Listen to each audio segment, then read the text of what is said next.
Tanto me voy intentando conectar a la plataforma. ¿Cómo están todos? ¿Bien? Una pregunta que se responde a sí misma. Yo creo que está muy duro, ¿no? ¿O está bien?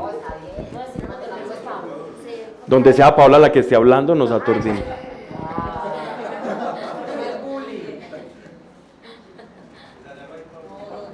Aló, aló, ¿bien? Prácticamente ahí está bien.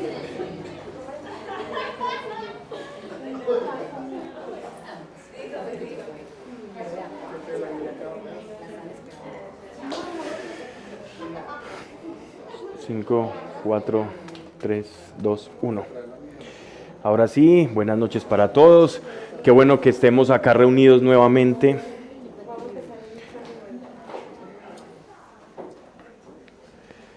Porque lo más precioso de esta reunión es que no gira en torno a nosotros, sino al Señor. Gira en torno a Dios. Y eso es lo más maravilloso que puede haber. ¿Alguien alguna vez ha escuchado a Dios reírse? ¿Quién dijo sí? Es de las pocas cosas que pasan del otro lado de este velo de la materia, y es la risa, ¿no? La risa es algo que es un regalo que tenemos nosotros los seres humanos y es completamente divino. Dios se siente a gusto cuando hay verdaderos buscadores de la verdad, cuando hay verdaderos buscadores de respuestas. Y ¿saben por qué Dios valora esto? Por la facilidad también con la que los seres humanos solemos engañarnos, ¿no? Y por eso el camino con Dios, el camino de la fe, es un camino en el que tú no te conformas. Cuando escuches a alguien que habla de fe y se siente conforme, es alguien que no ha conocido a Dios. Porque Dios no permite que nos conformemos. Siempre quiere que conozcamos más de Él. Él tiene tanto para dar que sería muy triste el decir que estamos conformes con Dios. Yo les mentiría. Yo busco amar a Dios con todo mi corazón, con toda mi mente, con toda mi alma, pero de esto a conformarme, no. O estás conforme con lo que tienes, con lo que sabes, con lo que has experimentado de Dios. No. Sé que quiero más. Y yo creo que esa es la única ambición correcta. La ambición espiritual es la única ambición correcta. Porque la ambición espiritual es conocerlo a Él y conocernos a nosotros mismos, tal cual como lo dice el apóstol Pablo en la carta de los Efesios, que es un manifiesto de su ambición. El apóstol Pablo destapa su corazón a los de Éfeso y les dice que anhela terminar esa buena carrera y anhela sobre todo algo, y es conocer al Dios tal cual como Él lo amó. Saber o el conocer Dios porque me ama. Yo quiero conocer ese misterio del amor de Dios. Y él sabe ya, llegando a la vejez, que no le iba a alcanzar esta vida terrena para poder conocer esto. Entonces él dice, pero llegará un día en que yo lo conoceré a él tal cual como él me conoce a mí. Y esa es la ambición espiritual, es el conocer a Dios.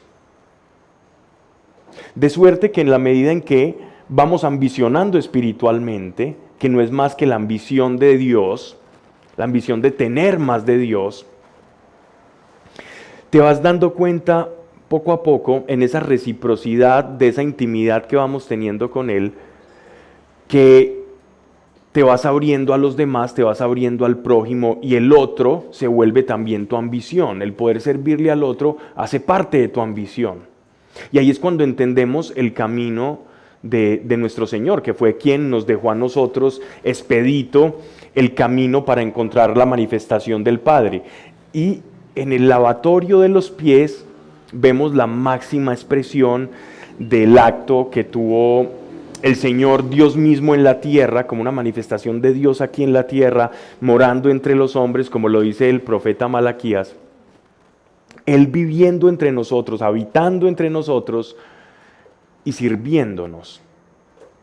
Y eso refleja mucho lo que es el carácter de Dios. Y en la medida en que tú ambiciones a Dios, tarde que temprano, sin buscarlo, solo por ambicionar a Dios, eso va a llegar como una consecuencia para ti. No importa el ámbito en el que te desempeñes, no importa hagas lo que hagas, siempre el servicio va a ser una característica de todo aquel que está buscando o que está ambicionando a Dios. Una consecuencia, un fruto de aquel buscador de verdad de Dios es que su vida va a estar implicada en el servicio. ¿Y qué es el servicio? Simplemente es una manifestación externa del amor que tú recibes de Dios. Es como que nosotros somos una suerte de antena replicadora, que lo que recibimos de Dios vamos replicando. Y ahí vamos comprendiendo las palabras de nuestro Señor cuando decía, aquello que tú haces en lo secreto, Dios lo compensa en público. ¿Qué te está diciendo eso? Te está diciendo, en la medida en que tú recibes de Dios, imagínate que tú eres como una antenita, de aquellas ondas electromagnéticas o bueno, cualquier tipo de fenómeno ondulatorio que te afecte a ti, va a replicar en un tercero. Y eso que estoy explicando de esa manera simplemente es actos de servicio, es amor manifiesto. ¿Por qué? Porque no lo puedes controlar. En la medida en que tú pasas tiempo con Dios, vas a hacer lo que a Dios le agrada y te vas a parecer en mayor o menor medida a aquel al que estás buscando y a aquel al que tu corazón anhela. Y eso es lo que quiere Dios con nosotros. Eso en realidad es el camino de la fe.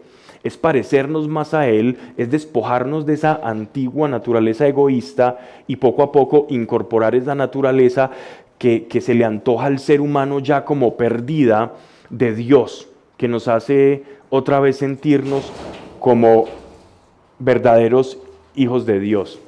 Miremosla inquisidoramente por hacerlo. Levántela.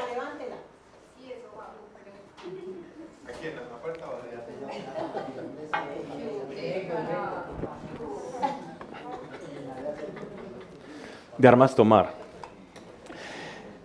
Es maravilloso poder ver esto. Miren, les voy a contar una anécdota antes de empezar, porque no tiene sentido lo que estoy hablando con los 2 o 3 salmos, si alcanzamos a escudriñar hoy 3 salmos de la Escritura, con lo que estoy diciendo.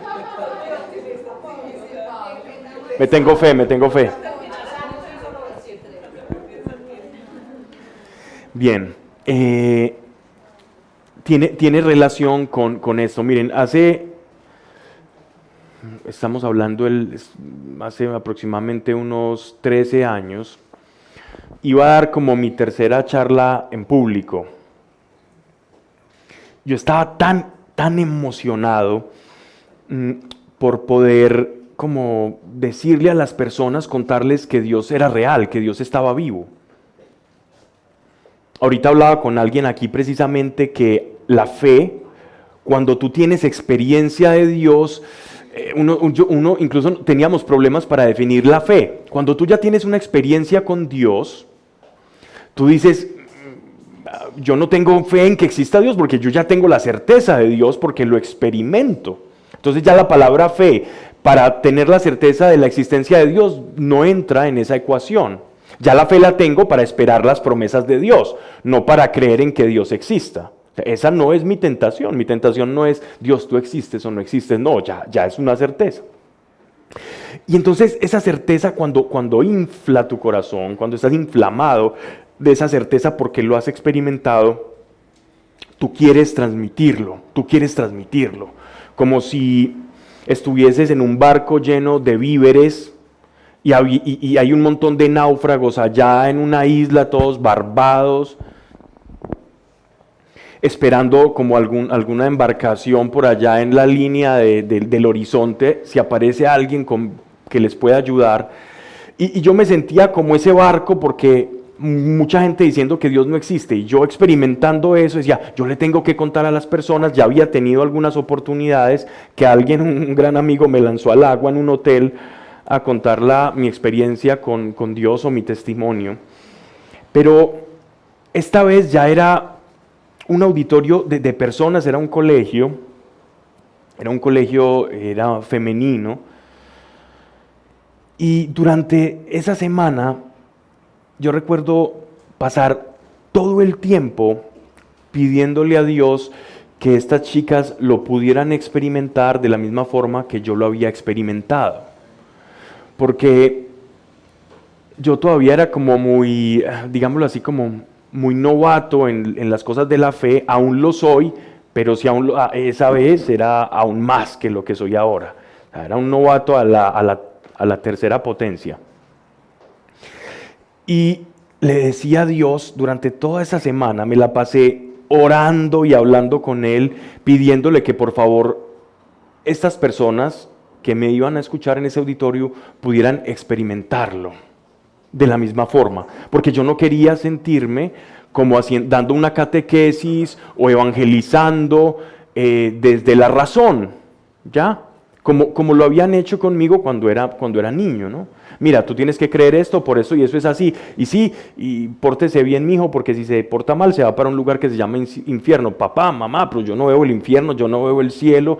Y para, ¿cómo así? ¿Y eso qué? ¿Con qué se come? Sino de verdad poder transmitir una experiencia. Ahí fui entendiendo que todo lo que tú haces en secreto con Dios, Dios lo compensa en público. Lo que tú recibes de Dios en tu cuarto, en tu lugar de oración, es un tesoro que a la hora en que lo haces parece invisible, no parece nada, pero la promesa está que todo aquello que tú haces tras bambalinas, Dios lo va a compensar en público. Yo decía alguna vez que la oración es como una fiducia o como un CDT. ¿Ya? Es como un lugar donde tú depositas y ahí como en el cielo una suerte de cuenta donde están todas tus oraciones. Dios tiene registrado, los judíos le llamaban el libro de la vida, donde está registrado cada oración, cada expectativa que tú le has puesto a Dios de corazón, eso está registrado ahí. Y eso queda. Y si somos sus hijos, con más razón aún, eso va a estar resaltado. Esto es de un hijo mío. No, uno no actúa de la misma manera con un hijo que alguien que no es un hijo. Y Dios dice que somos sus hijos, por lo tanto, eso va a tener cierto peso para Él, o cierta carga de tener que cumplir esos anhelos del corazón de su hijo. Es más, Él dice, yo cumplo los anhelos del corazón. Entonces, yo venía diciéndole todo esto sin saber, yo había leído alguna que otra vez ese texto, y esto suena muy gracioso, pero yo cuidaba todo, desde mi alimentación, yo preparé cómo me iba a ir vestido, yo en ese tiempo que era universitario, yo andaba como un año viejo, uno tenía como pirulino, la única camisa, el único pantalón, entonces custodiar qué era lo que te ibas a poner, ya tenía ahí bien organizadito, esa camisa de manga larga, me la pongo acá para no verme muy desaliñado, iba muy preparando, en la intimidad con Dios yo le decía hasta ese mínimo detalle, porque iba a hablar de Él, y Él tiene cierta dignidad, y en medio pues de mi intimidad con Él. Les estoy contando cosas que normalmente no cuento, pero tienen que ver con este texto.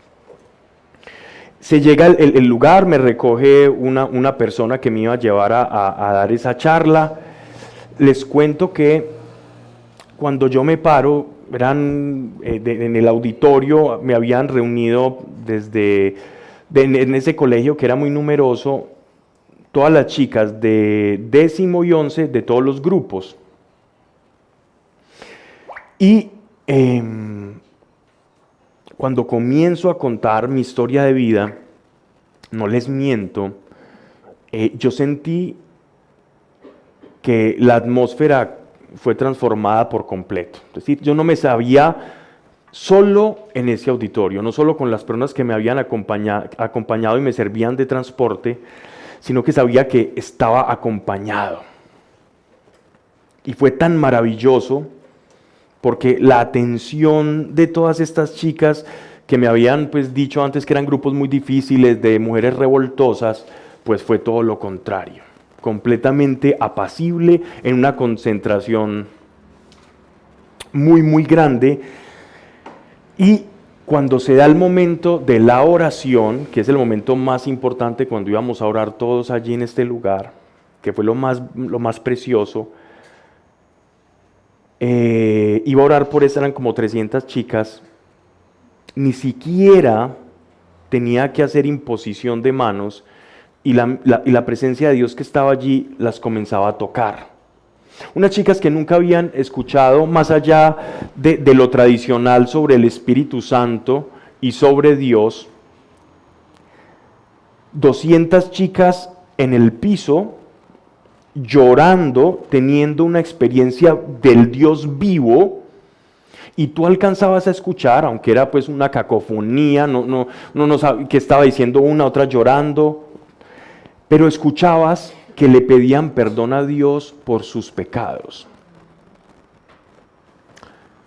Y no hubo que para pedir perdón de los pecados no hubo que mencionar el infierno. Y eso fue maravilloso.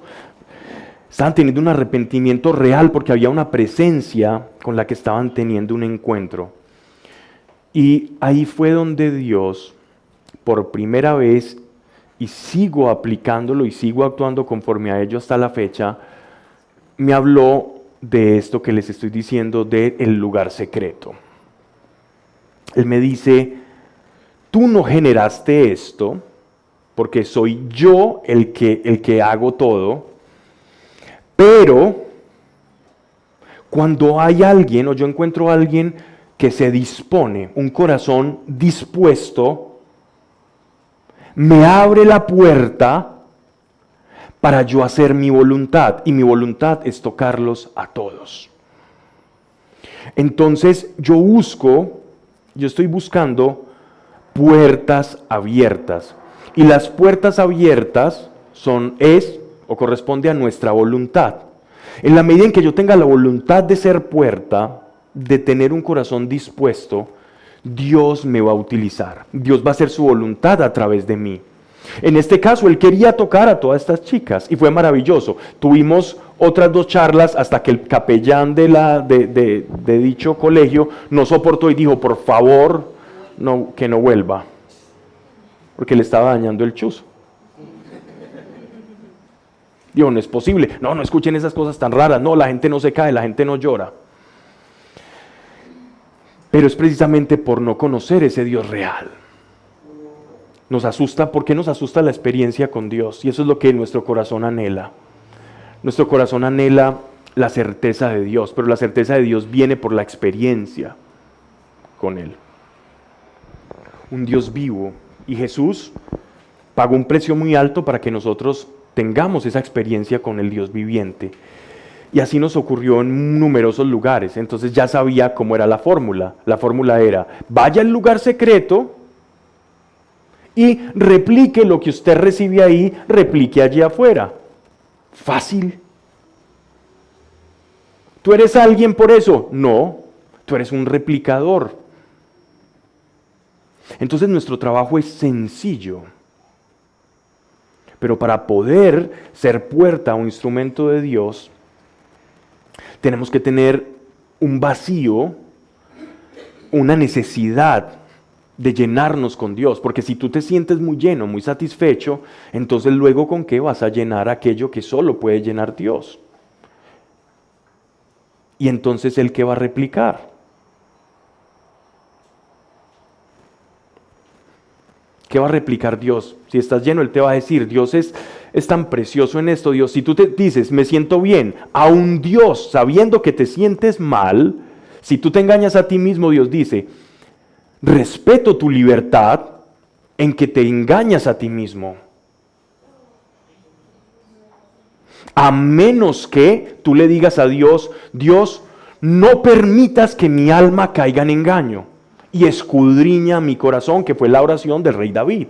Escudriña mi corazón. ¿Qué es escudriñar el corazón? No quiero que haya engaño en mí, que no haya lógica en mis razonamientos, en mi manera de pensar, de sentir, y luego pues la manifestación de mi pensar y sentir, que es mi voluntad. Que haya una coherencia. Ahí es donde Dios actúa y donde Él encuentra esto. Cuando Él habla del hombre, recuerdan aquel pasaje en el Evangelio donde dice, hombre, tú eres un hombre en que no hay engaño en tu corazón. ¿Recuerdan?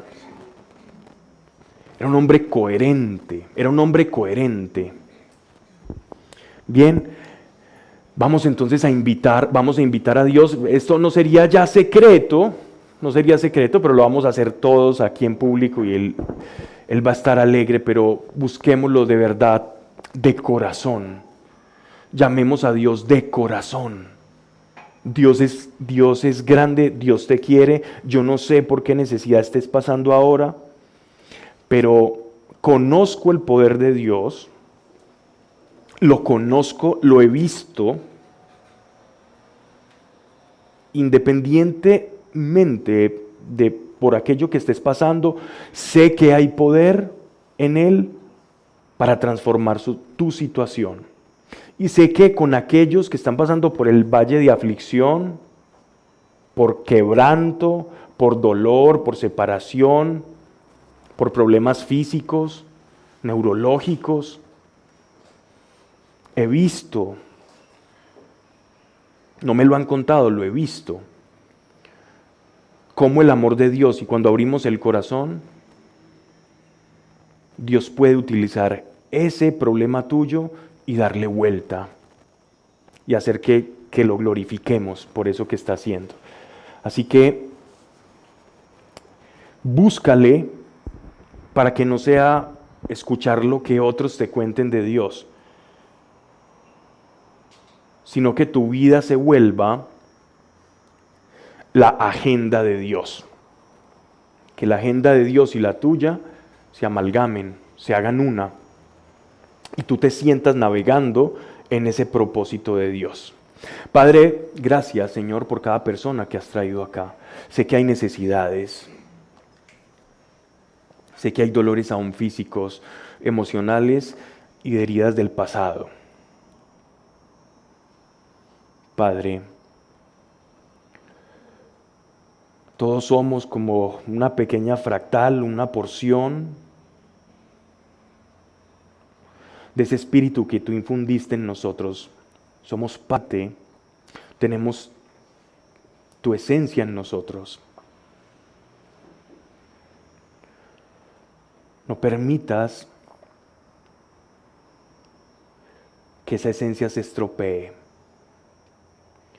Dios, te estamos buscando hoy de corazón y de frente a ti, porque conocemos y reconocemos que solamente tú tienes palabras de vida eterna, que en ti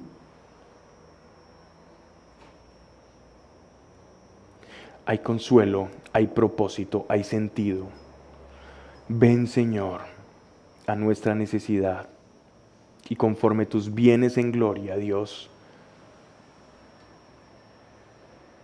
ven y restaura, porque es a ti a quien buscamos y es en ti que reconocemos que nuestro alma tiene reposo, Señor.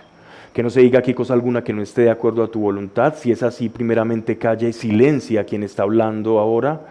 Mas si es para edificación, Señor, que podamos transmitir y producir frutos verdaderos, Señor, del encuentro contigo, en el nombre de Yeshua de Nazaret. Amén. Muy bien. Ahora sí, ¿cómo nos fue con lo que habíamos? ¿Alguien hizo lo que hablamos la charla pasada? ¿Cómo nos fue?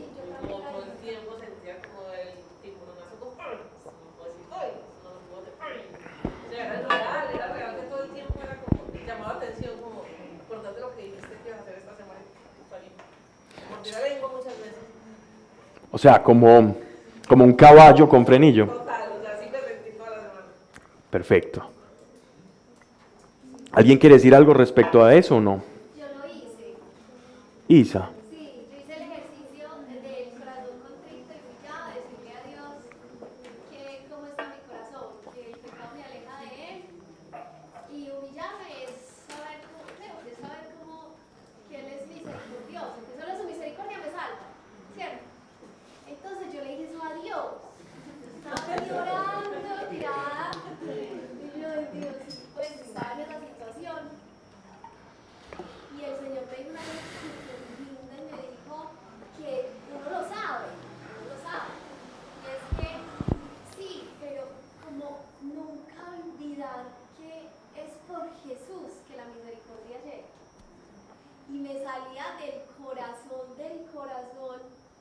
alma decir gracias por Jesús. Lo dije por ahí 100 veces, como cuando uno está así, gracias por Jesús, gracias por Jesús, gracias por Jesús, por favor, gracias por Jesús, gracias por Jesús, y se lo dije, y se lo dije, y se lo dije, y se lo dije, y se lo dije, y se lo dije mucho.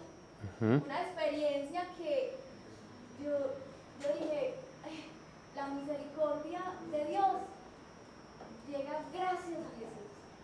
Ese fue el ejercicio que hice con el Salmo 51, Pablo, fue maravilloso. Más a rato no venía a clases de Biblia, estaba muy difícil.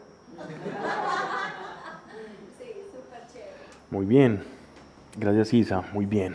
Gracias. Yo creo que la idea es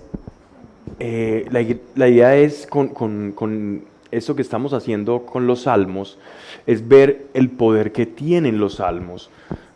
Más allá de la ilustración histórica que yo pueda dar acá, o desde el idioma, que desde el hebreo significa esto, o en el griego quiere decir esto, o el contexto histórico es este, ese conocimiento es válido, necesario, es bueno, pero cuando comprendemos que la palabra de Dios es bueno,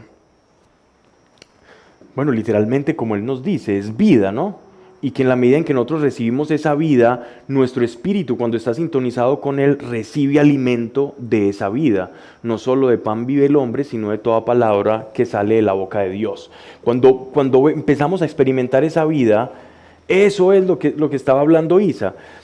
Su espíritu sintonizó con el contenido del Salmo y se produce lo que nosotros llamamos revelación. La revelación es la manera en que la verdad llega a tu corazón sin que haya o sin que esté de intermediario la razón. ¿Ya? Uno puede conocer de diferentes formas, uno puede conocer las cosas o el mundo de manera intuitiva, de manera racional, quizás en cierta medida de manera emocional, pero la verdad en su estrato más puro se conoce por revelación. Y la revelación y la intuición tienen algo, la definición que va de la mano, y es todo conocimiento por el cual no intermedia la razón. O sea, es algo que llega a tu corazón y tú sabes, sin necesidad de que haya un juicio o un proceso lógico, pero llega. Esa es la forma en la que habla el Espíritu Santo, por revelación. La revelación se puede explicar. Sí, cuando tú tienes revelación puedes dar razón de esa revelación que has recibido. Pero en el momento en que la recibes, la razón no es un agente activo, sino que simplemente está apaciguada. ¿Ya? Entonces volvámonos irracionales para recibir revelación. No se trata de eso, no. Simplemente tú estás en tu intimidad con Dios, estás meditando en la palabra de Dios y ahí es donde llega la revelación. ¿Vale? ¿Y quién es el que se encarga de hacer eso? El Espíritu Santo. Obviamente ya sabemos, gracias Jesús, gracias por ti, pero eso entra como una espada de doble filo. Yo, wow, no sabes, pero una verdad absoluta mía. Fue muy rico. Gracias por ese consejo, de verdad. Lo necesitaba. Muy bien. De eso se trata, esa es la idea, que podamos practicar la palabra de Dios y que no se vuelva, voy a ir el miércoles a Biblia y voy a leer, es interesante, me gusta la historia, entonces cuando Pablo comienza a hablar de esta parte histórica o eso, no, sino de verdad volvernos practicantes. De hecho, hay una cosa que siempre decimos al inicio, me toca repetir continuamente porque van cambiando las personas que van llegando, y es que la Biblia no se puede enseñar. Tengo un profesor de Biblia, eso no existe. Eso es como decir, tengo un profesor de la vida. La Biblia es revelación de Dios para que el hombre experimente. La Biblia está para que tú la vivas. Yo puedo estudiar periféricamente el contexto histórico, político, lexicográfico, los lenguajes o tipos literarios que hay en la palabra de Dios. Maravilloso, puedo estudiar bibliología. Grandioso. Pero la Biblia está para vivirla. Es la expresión de un alimento que nosotros recibimos para vivir. ¿Ya? Entonces aquí por eso decimos charlas de Biblia, no clases de Biblia. Uno dice así ya porque se acostumbra, pero en realidad son charlas de Biblia, ¿no? Bien, ahora vamos entonces con los salmos. El salmo que vimos, el Salmo 51, hace parte o es muy conocido como el miserere, ¿ya? O el salmo de la misericordia de Dios. Pero habíamos hablado en la primera charla sobre los salmos que hay diferentes tipos de salmos, que no todos los salmos tienen el mismo contenido, ¿ya? Y los podemos englobar en diferentes grupos. Por un lado están los salmos de adoración o exaltación. Alma mía, bendice al Señor y que no se me olviden ninguna de sus misericordias. Ese es, por ejemplo, es un cántico de un alma exaltada, un alma que está rostro hacia Dios y está en gratitud. Y esa gratitud con todos sus sentidos exaltados hacia Dios. Entonces son salmos de adoración. Existen otros salmos que tienen un contenido, como el del 51 que vimos en la charla pasada, que es sapiencial, o sea, tiene instrucción, dice, tiene un grado de revelación y te instruye para tu vida de fe, como el Salmo 51, donde aprendemos qué significa tener un corazón contrito y humillado, cómo el rey David pasó por determinada situación, y hay una revelación para que en nuestra vida nosotros aprendamos de estos avatares de Dios, de estos hombres de la fe, y experimentemos o no pasemos por las mismas experiencias, sino que recojamos su aprendizaje y lo practiquemos. Esos serían como salmos de contenido sapiencial. Hay otros que son muy interesantes y que son, no está de menos decirlo, los que están de manera más citados en el Nuevo Testamento, y son los salmos mesiánicos. Estos salmos mesiánicos, ¿a qué se refieren? Son profecías del advenimiento del Mesías de Israel.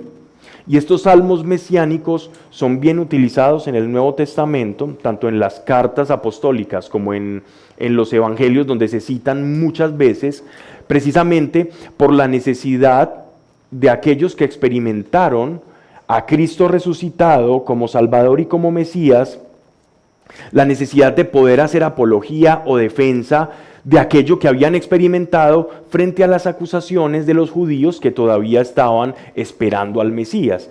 Entonces, el ver estos salmos que también cita nuestro Señor y se atribuye a sí mismo, que los salmos hablan de él, es decir, en cumplimiento de esas profecías, el carácter profético, de revelación, de anuncio que portan estos salmos.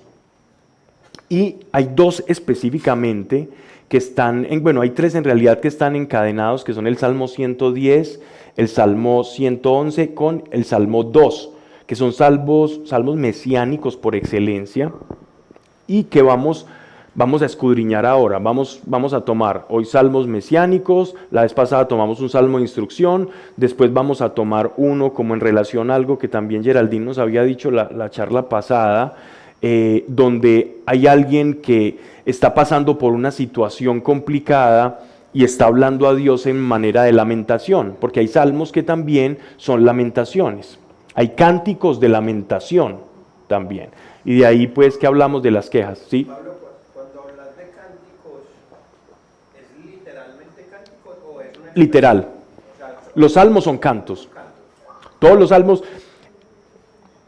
salmos tienen incluso métrica, ritmo.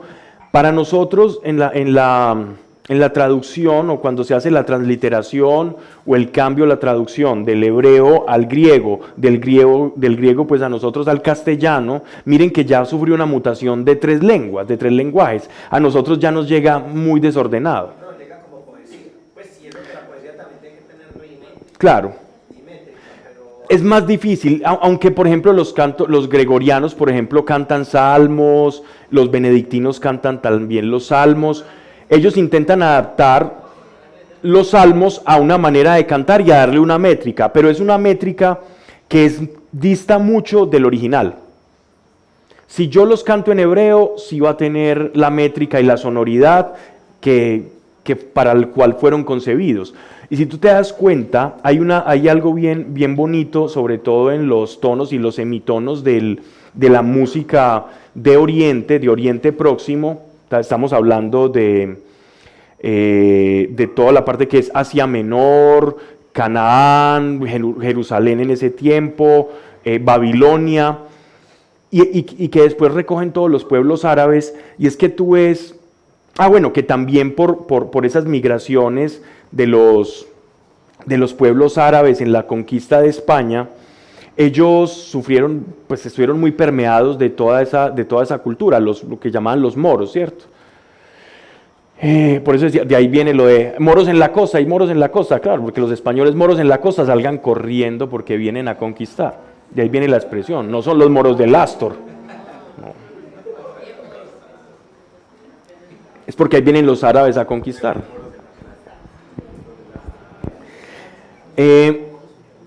Entonces, ¿qué pasa? Esa influencia, todo esto para explicarte una tontería.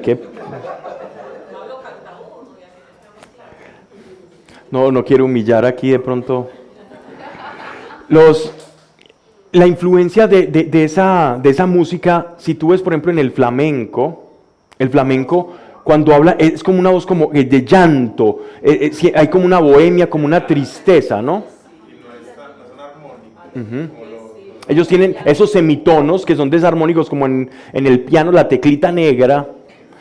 Tú vas a ver que ellos cantan así, y es esa voz quebrada, y me dice, suena bonito, pero suena como melancólico, como un llanto, como una expresión.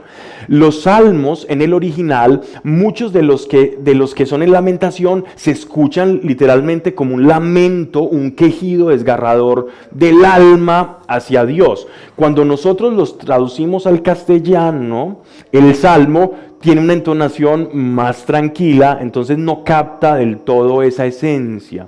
En YouTube pueden buscar salmos en el original, en el hebreo, y van a ver qué maravilla y cómo se siente esa lamentación y esa contrición, y cómo las notas se alargan constantemente, como en la música flamenca, que se van alargando las notas y hay como unos quejidos. Eso también se ve en todo ese lenguaje o en toda esa música de los semitas, de los judíos en este caso. Los salmos se pueden escuchar, muchos de ellos, de esa forma. Pero si tú escuchas, por ejemplo, el Salmo 23, que es un salmo en el que Dios está diciendo, es el salmo que conocemos como el del buen pastor, ¿ya?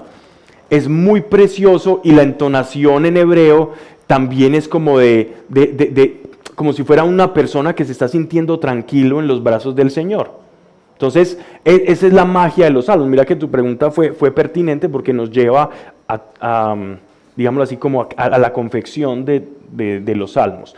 Pero a pesar de que sean cánticos, tienen un contenido de revelación espiritual tan grande que el Antiguo Testamento es el libro del Antiguo Testamento más citado en el Nuevo. Después le sigue el profeta Isaías, pero el primer libro son los salmos. Eso nos enmarca a nosotros la importancia que tienen los salmos para nosotros como iglesia, ¿no? Entonces vamos a ver que es muy precioso. Este es un salmo conocido como el 110. Este sería un salmo mesiánico. Es considerado dentro de la cristiandad y dentro del mundo judío como un salmo que exalta esa expectación de un Mesías, de alguien que nos va a rescatar, de un hombre que camine de la mano de Dios. Y vamos a enlazarlo con otros salmos para que veamos qué tan precioso. Miren esto, dice, Salmo de David. Ya nos están dando o atribuyendo a un autor, el mismo rey David. David en hebreo es Daví, que significa, traduce, el amado, aquel que es amado. Eso es el significado de David, ese es el significado de tu apellido.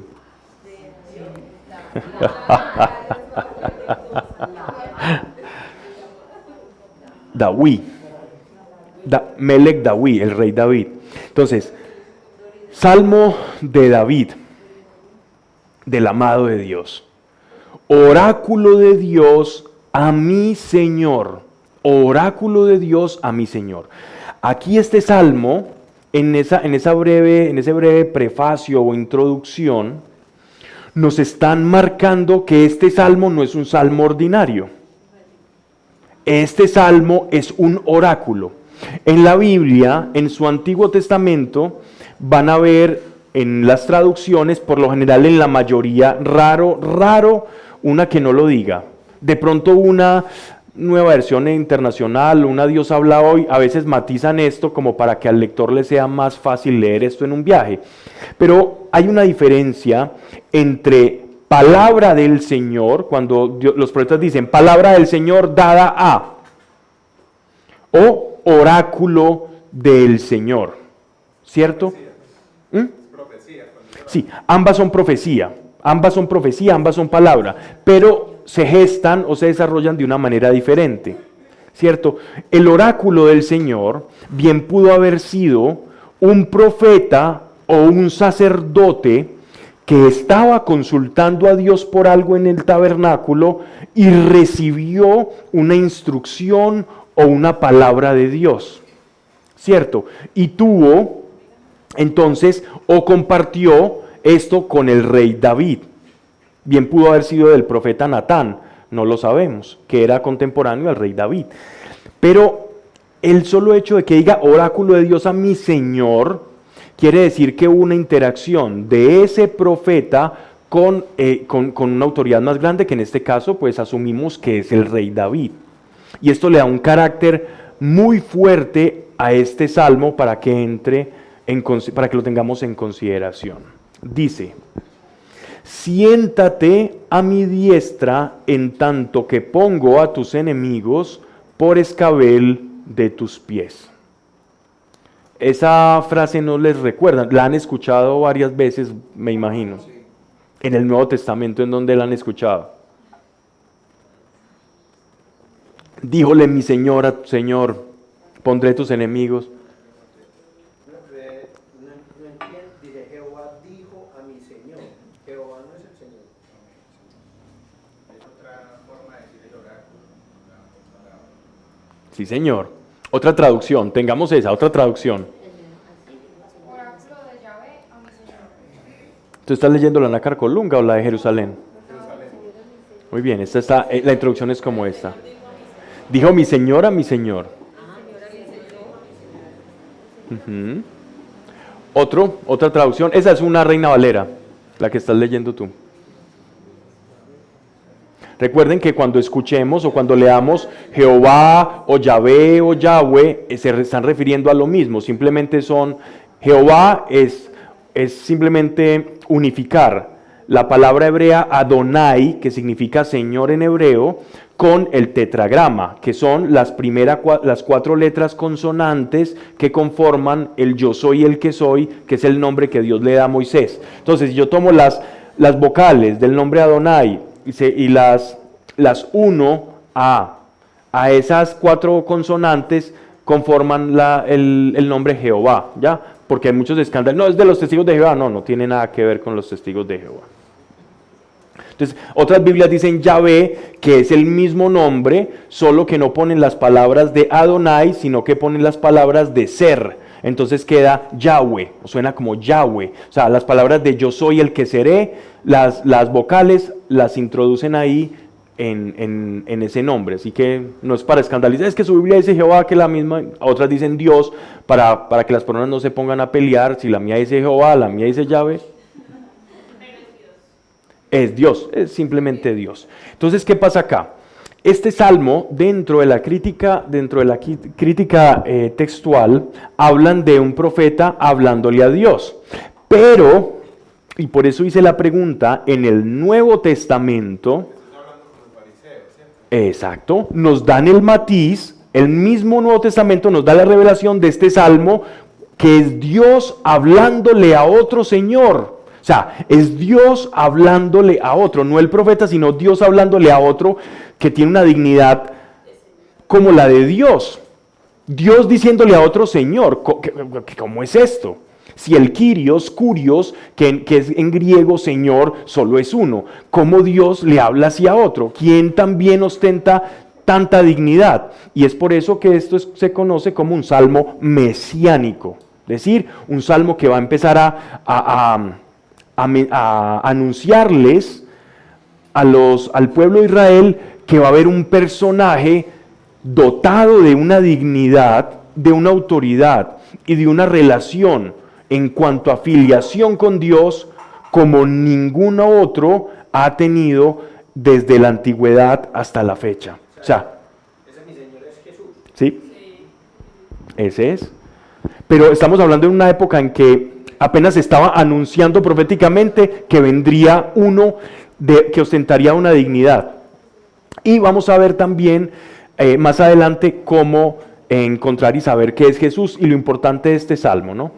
Salmo de David, oráculo del Señor a mi Señor. Siéntate a mi diestra en tanto que pongo a tus enemigos por el escabel de tus pies. Antiguamente nosotros conocemos hay unos fragmentos que se han encontrado en escritura cuneiforme en el Bajo Egipto que se llaman las cartas de Tel Amarna. Estas cartas de Tel Amarna contienen muchos datos de las interacciones del pueblo de Egipto, del reino de Egipto, con los vecinos circundantes y cómo eran las guerras, qué pasaba cuando uno alcanzaba victoria sobre otro, etc., ¿cierto? Entonces, en estas cartas se menciona cómo cuando un rey, estamos hablando más o menos de la misma época del rey David, cuando un rey o un faraón vencía a cierta población o a cierto reyesuelo por ahí cercano, lo vencía normalmente antes de que mataran a los lugartenientes derrotados. El faraón o los reyes también, porque eso también lo hacían los asirios, que eran pueblos vecinos del norte de los egipcios, ellos tenían un acto de sometimiento y ese acto era poner su pierna derecha sobre el cuello del rey o del lugarteniente o el general derrotado. Y después de este acto, ya el comandante o el rey o el faraón decían cuál iba a ser la sentencia para ellos. En las cartas de Tel Amarna se nos narra cómo después de una victoria de los reyes egipcios, del faraón egipcio, a unos reyes cananeos los colgaron de unos árboles. A todos los mandaron y los colgaron de unos árboles, pero antes de eso, en señal de fortaleza y de ser un pueblo dominante, el rey representante ponía su pie sobre el cuello de los derrotados. Entonces, lo que nos está hablando este oráculo, porque para muchos puede ser un escándalo el lenguaje que se utiliza en el Antiguo Testamento, y esto ha sido, tristemente, una razón por la que muchos hacen crítica de anacrónico o intentan producir una diferencia entre el Dios del Antiguo Testamento y el Dios del Nuevo Testamento. Pero hay que entender que la revelación de Dios, al ser progresiva, Dios se va revelando en cuanto al lenguaje que las personas en determinada época son capaces de soportar. Les pongo un ejemplo y creo que ya lo he puesto algunas veces acá. Imagínense cuando Dios les decía al pueblo judío, Él les decía, miren, ustedes después de tocar un animal muerto, tienen que ir a hacer una oblación, es decir, a lavarse. Cuando ustedes tengan encuentro con determinada cosa, lávense las manos, hagan esto. Dios nos iba a poner a explicar, bueno, otro ejemplo, cuando Dios les dice, ustedes no pueden tener relaciones íntimas, no pueden desposar a parientes hasta más de la tercera generación, porque eso es abominación a mis ojos. Imagínate Dios explicándole la ley de Mendel, de biología de Kimball, explicándosela a unos pastores del desierto de por qué no se podrían cruzar entre primos. Imagínate, les iba a comenzar a explicar, a dar una clase de genética de por qué entre primos era una abominación o entre parientes hasta la tercera generación. Él les dijo, esa abominación a mis ojos, él sabía que les iba a quitar un montón de problemas que hasta ahora muchos pueblos del Asia Central tienen problemas por endogamia.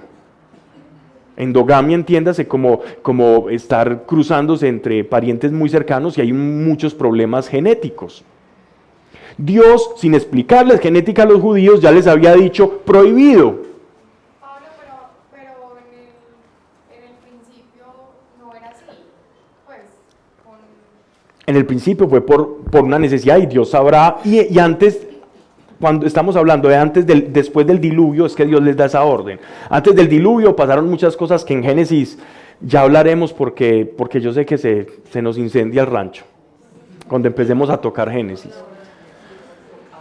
Por ahí en 2 años.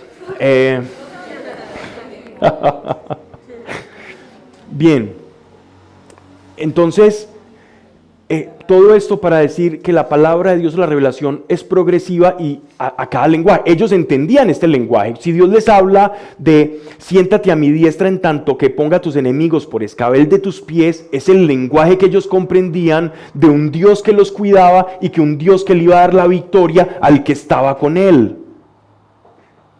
Y para ellos era lo más normal del mundo, porque esa era la escena que vivían diariamente.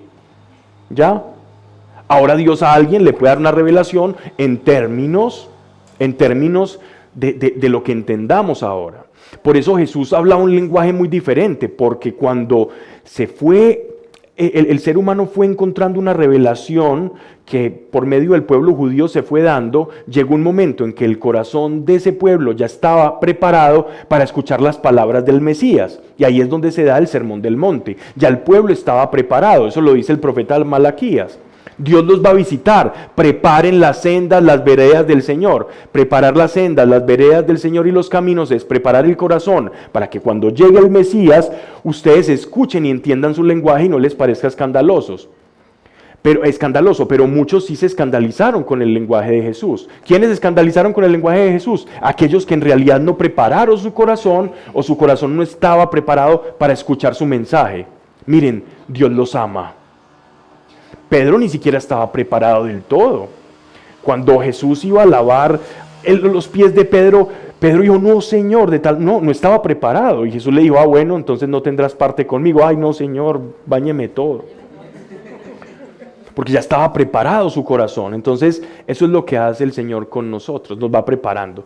Volviendo al texto. Eso es un argumento, no sé si recuerda que hace como, antes de salir a vacaciones, hablábamos de la evolución de la Biblia, que la Biblia tenía que evolucionar de acuerdo a la evolución de la sociedad misma. Y que yo te preguntaba, ¿por qué no se sigue escribiendo? Si seguimos evolucionando como sociedad, ya entendemos cosas diferentes, no estamos preparados para entender de pronto lenguaje diferente. Claro, y ese es el día, la revelación es progresiva, ese es el sentido. Bien, vamos entonces, ¿a dónde íbamos? Siéntate a mi diestra.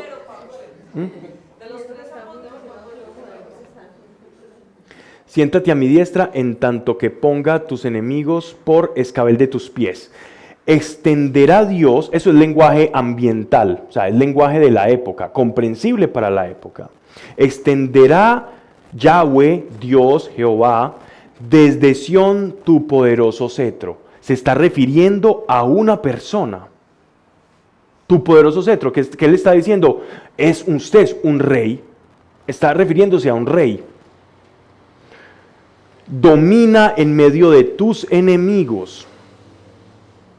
Tu pueblo se ofrecerá espontáneamente en el día de tu poder. Sí. ¿Pero esa fue la primera vez que se habló de... No, en el Salmo 2 y de Jesús se habló mucho antes en Números, en el libro de Números, y mucho antes en el capítulo 3 de Génesis. Pablo. ¿Con el sacerdote? Como sacerdote sí acá. Ese salmo era muy claro para los judíos que era mesiánico, porque eso se lo dice a los fariseos y después Pedro se lo dice a los israelitas. Esa misma parte del Señor a mi Señor, que lo repiten tanto. Pues para ellos era sumamente claro que era un salmo. Esa pregunta es muy difícil de contestar. ¿Por qué? Porque lamentablemente hay algo que se conoce en apología cristiana. Apología es hacer defensa de la fe, es comprender la fe y que lleva a la fe razonablemente para hacer lo que es. Eso es apología. Que no utilizas palabras, no. Apología es defensa de la fe. Entonces eso En la apología hay algo que se llama el silencio judío. Y es que el pueblo judío, en sus escritos como tal, que se refieren a Jesús directamente hablando, casi que lo encontramos ya como en la Baja Edad Media. Los judíos, hay un silencio de los judíos respecto a la figura de Jesús. Silencio que han utilizado los judíos como una falacia, o como una mentira, como un engaño, para argumentar que la figura de Jesús histórico es un invento de Roma y que Jesús como tal no existió. ¿Ya? Entonces es como, imagínense en el colegio, un colegio de mujeres, un grupito de mujeres. Cuando había alguna que ofendía a la que era la líder de ese grupo, ¿qué hacía ese grupito de mujeres? La ley del silencio. Que a la tal ni la mencionen. La sacábamos, dicen. Era la que lideraba. Aquí se van conociendo todas las cosas públicamente. Sí. En pretérito, pues, en pasado. Bien, ¿qué pasa? Eso fue lo que pasó con el pueblo. Es decir, si nosotros seguimos alimentando el fuego de Cristo hablando, el fuego del cristianismo, le vamos a dar más fuerza. Entonces ellos más bien hicieron la ley de no hablemos de ellos, como ignorándolos van a desaparecer. ¿Y qué pasó? Todo lo contrario. Todo lo contrario. De hecho, gracias a los primeros cruzados, no a los segundos ni los terceros, a los primeros cruzados, Jerusalén se pudo recuperar del dominio árabe, de los sátrapas, por ejemplo. Entonces, gracias a unos portadores de una cruz con armadura, ellos lograron otra vez volver a recuperar algo. Hablo de las primeras cruzadas para que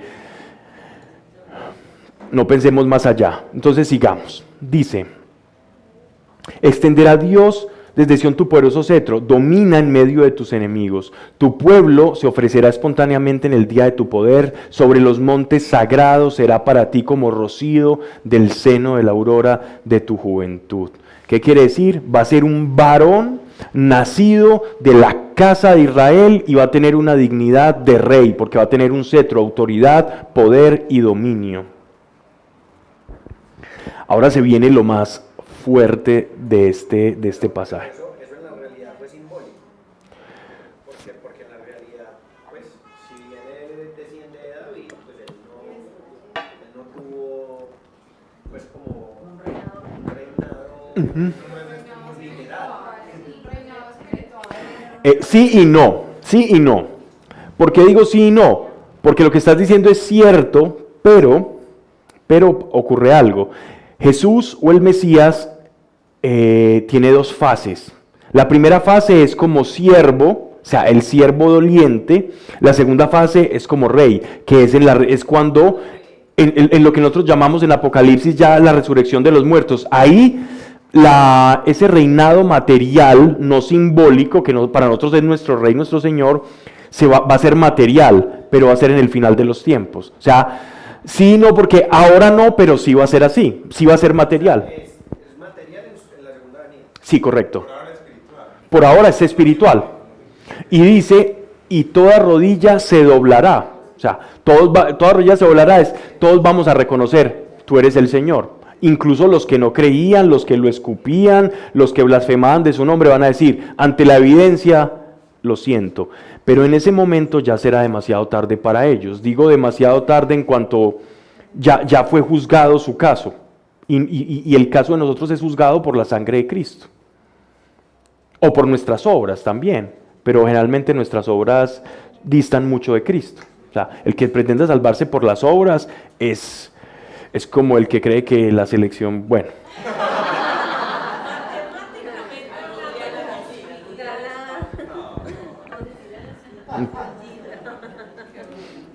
Era chiste, yo tengo esperanza, sí.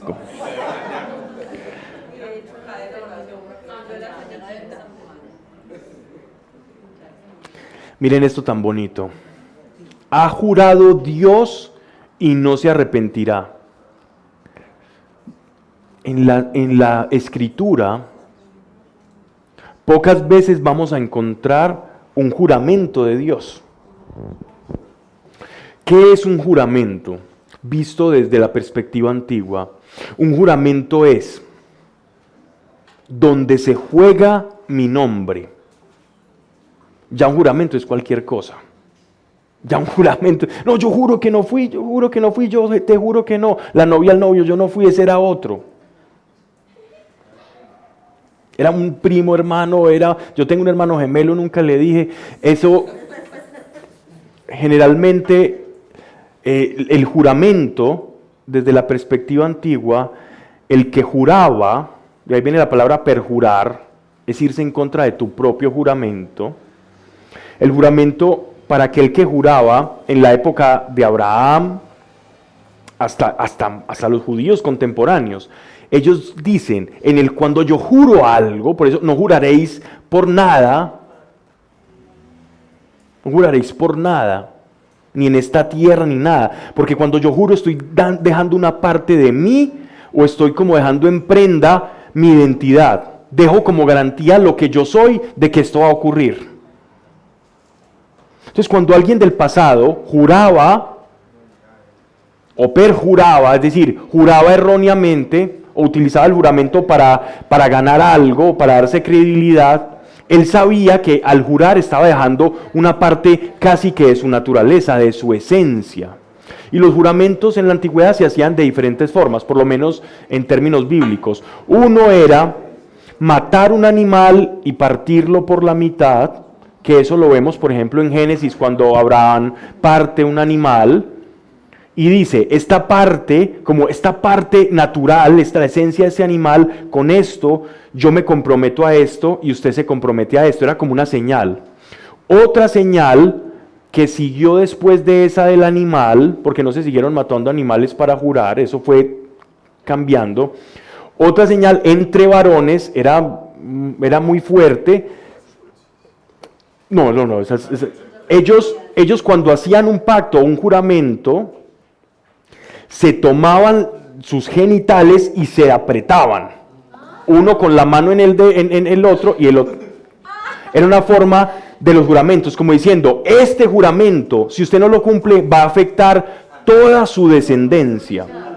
Si usted incumple esto. Se tomaban los juramentos seriamente. Después los juramentos, cuando eran juramentos en una asamblea, se hacían con un aplauso. Era un aplauso, pero no era el aplauso que se le hace al que dice algo que se gusta, o un espectáculo, no. El aplauso era una señal de esas dos partes, esas dos voluntades que se unen. Así nace el aplauso, como sellar un juramento, ¿no?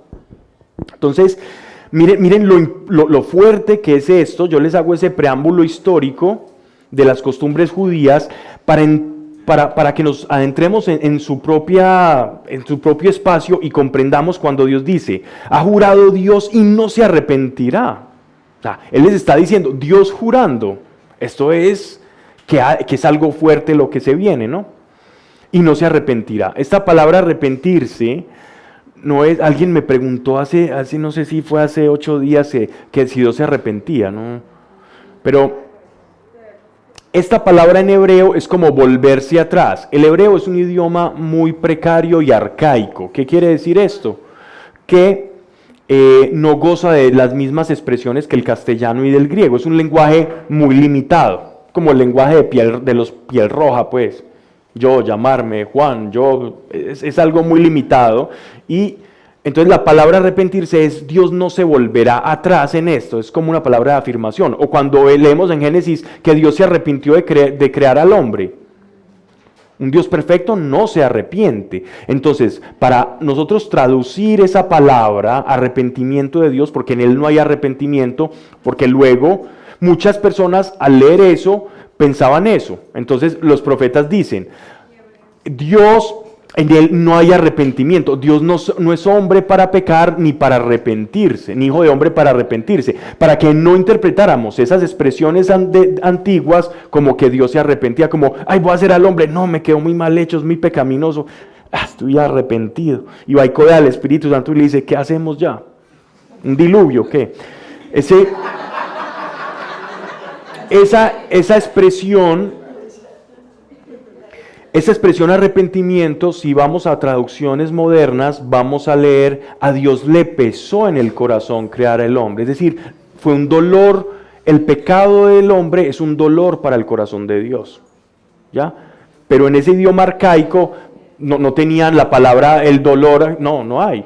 De ahí viene también que a Jesús lo estaban buscando los hermanos y las hermanas. Es porque ellos no tenían la palabra que nosotros, primo, tataranieto, nuera, no. Para ellos, todos los que eran familiares eran hermanos. La familia eran los hermanos, familia en conjunto, se llamaban. Porque no había una palabra para todo, estaba palabra para hijo, para papá. Joshua ben José, de David, hijo de José. Y no tenían apellidos tampoco, el apellido era patronímico, era el papá. Dime. Una pregunta. Cuando pasó lo de Sodoma y Gomorra, ¿no hubo un arrepentimiento de Dios en la medida, pues, como que Abraham intercedió para que salvara, como, mire que él dejó vivo a Lot y a su familia, a sus hijas? Eso no fue un arrepentimiento, porque en un principio, si no hubiese mediado como esa intervención por parte de Abraham, el Señor se hubiera llevado toda la salvación. Fue un acto de misericordia, no fue arrepentimiento. El acto, porque dice, Abraham intercedió. Pero mira qué curioso que justo en qué se convierte en la esposa, por ejemplo, de Lot. Hasta hace poquito vi una persona, eso ya lo había leído antes en un libro de arqueología bíblica, pero hace poquito vi un arqueólogo no creyente, porque hubo una moda de arqueología bíblica como a principios del 1800, como un boom de arqueología bíblica, pero hace poquito vi un arqueólogo no creyente desenterrando esa parte bíblica donde la ciudad Sodoma y Gomorra, y el hombre, sin saber nada de la Biblia, destapando lo que se llaman los tel en arqueología son como montículos, por eso se llama Tel Amarna, Tel Aviv, porque ahí habían montículos como de ciudades que existieron antes y que fueron siendo desaparecidas por la arena, por la lluvia, etcétera, etcétera, y sobre esos yacimientos fueron creándose otras capas de ciudades. Esos son los tel, esos montículos. Entonces, descubrió que en el tercer tel hacia abajo, o sea, tercera generación hacia abajo, estaba todo calcinado, justo en la región donde era Sodoma y Gomorra, como si ahí hubiera caído algo y ese territorio se hubiera calcinado. Estoy hablando de un arqueólogo no bíblico que puede decir, ay, voy a intentar amañar esto con la Biblia, no, y dice, aquí pasó algo. Él simplemente dijo, la Biblia sacó un relato de que algo acá y acá, y seguro se inventaron ese relato, pero de que pasó algo allá, pasó. Para nosotros es claro, ellos recibieron el castigo por lo que estaba pasando allí. De hecho, de ahí viene la palabra sodomía, ¿no? Bien, ¿qué es esa relación incestuosa pues entre animales y con cosas y desviaciones de todo género?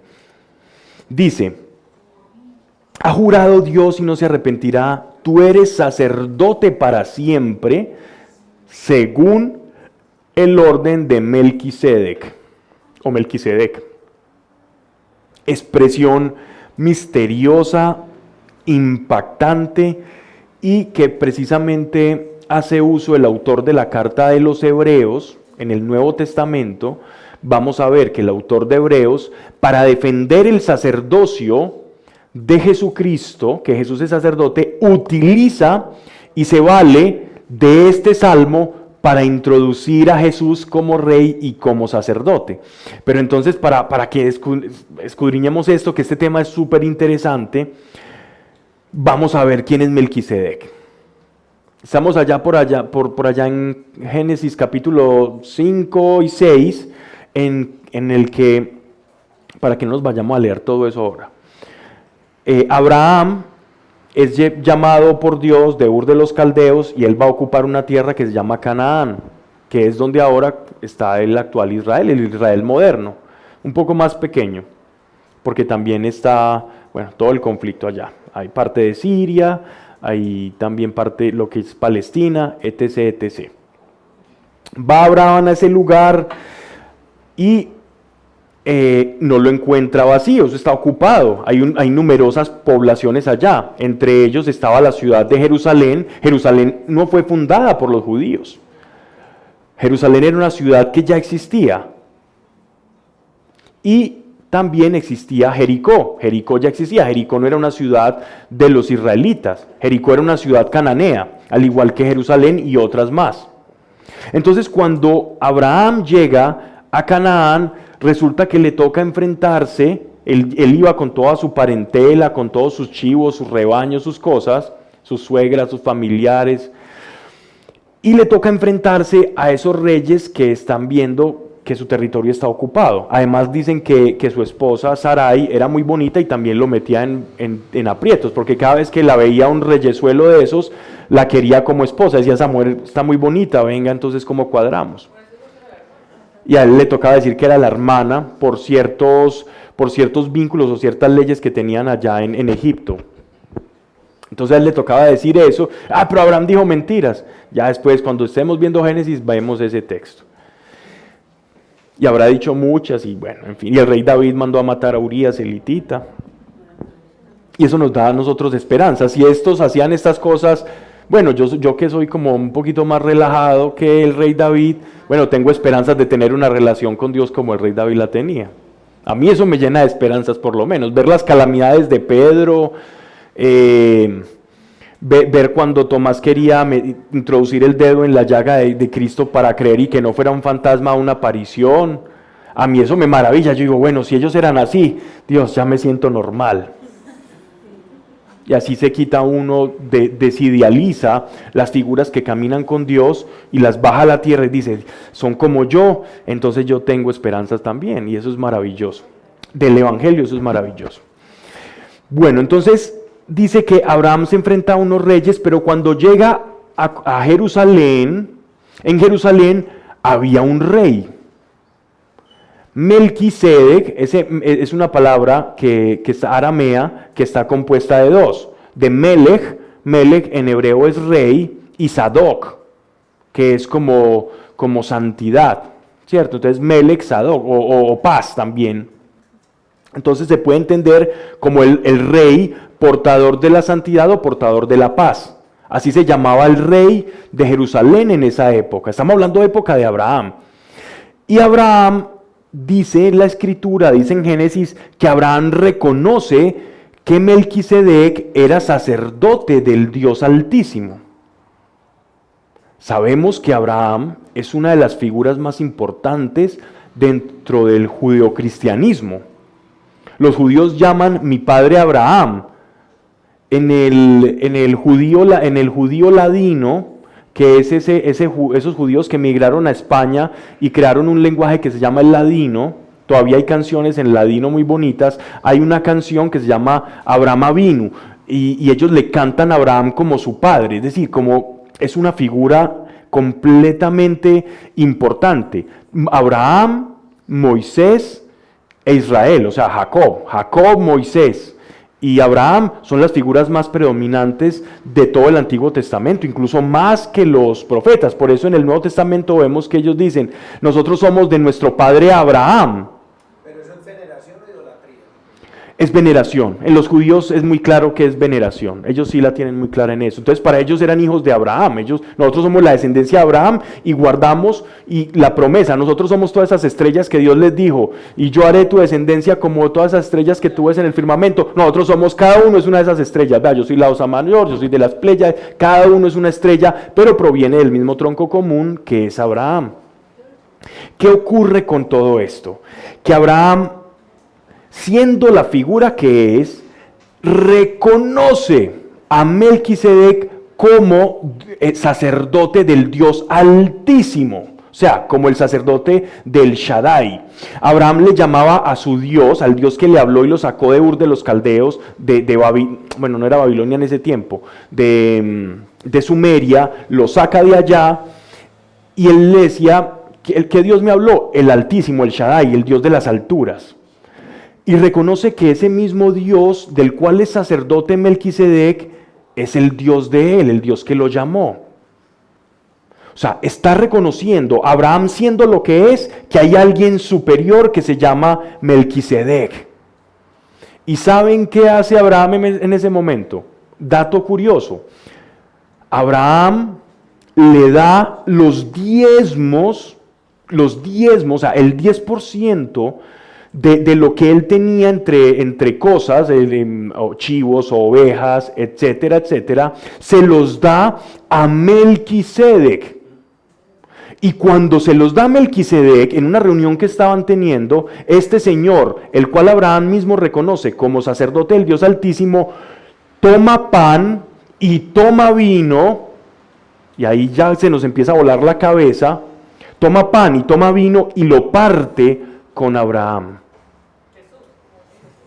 Pablo, pero ¿qué le hizo reconocerlo como sacerdote? ¿Que lo era? Hacía las mismas cosas que hacían los sacerdotes, es decir, los sacrificios y todo eso. Va, esto es misterioso, tiene algo de misterioso. Vamos a hablar un poco de esto porque compete. Y por eso quise tocar este salmo, porque este salmo habla de Jesús de una manera muy bonita.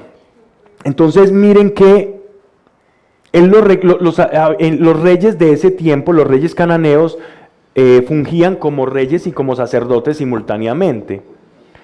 Los reyes en Canaán eran reyes y sacerdotes. No era algo inusual que el rey fuera como el emisario de la deidad. O sea, no es algo atípico. Dentro de eso podemos estar tranquilos. Era normal que eran reyes y sacerdotes. Pero ojo, lo atípico acá es que Abraham sabe que el Dios que lo sacó a él de Ur de los Caldeos es el mismo Dios al que el rey de Jerusalén en esa época le sirve. Y lo reconoce no como, hola, sí, eres del Dios Altísimo, no. Da diezmos, de ahí es que se origina realmente el diezmo. Le da el diezmo y, bueno, el rey de Jerusalén le ayuda y acampa dentro de Jerusalén y después pasa lo de Sodoma y Gomorra, eso pasa ahí seguidito. En esta situación, entonces él saca la copa y parte el pan. Wikipedia dice que el sucesor de Melquisedec es Jesucristo. Pues no sé. Sería eso, sí. Eso lo dice la carta a los Hebreos, literalmente. Pero vamos a explicar por qué, porque eso tiene una razón de ser. Vamos a todo eso, vamos despacio. Entonces, ¿quién es Melquisedec? ¿Quieren que digamos hablando de Melquisedec? Está interesante. Muy bien. ¿Quién es Melquisedec? Figura enigmática del Antiguo Testamento. Solo se menciona 2 veces en la Biblia. Miren, solamente 2 veces. Esta y en Génesis. Miren, bueno, y en Hebreos, pues, en la carta a los Hebreos. Sí. Este Melquisedec al que Abraham reconoció como sacerdote del Dios Altísimo y en el que tienen una ceremonia espiritual, bendijo a Abraham en esa cena, lo bendijo. ¿Quién es el que bendice? El que tiene poder de bendecir. ¿Quién es el bendecido? El que apenas está descubriendo que hay alguien que bendice. O sea, un sacerdote es un mediador entre el mundo espiritual y esto acá, la materia. La bendición es la manifestación del mundo espiritual, el acompañamiento en una persona. Eso, en algo, esa es la bendición. ¿Qué es bendecir? Es el acompañamiento de la deidad en tu vida. Eso es una bendición. ¿Qué bendición?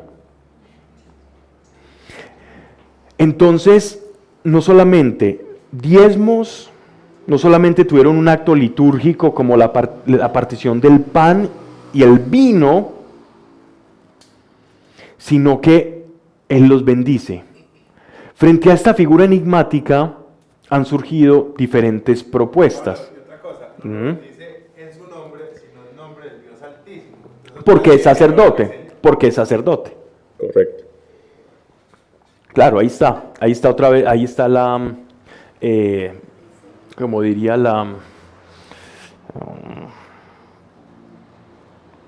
bueno, no.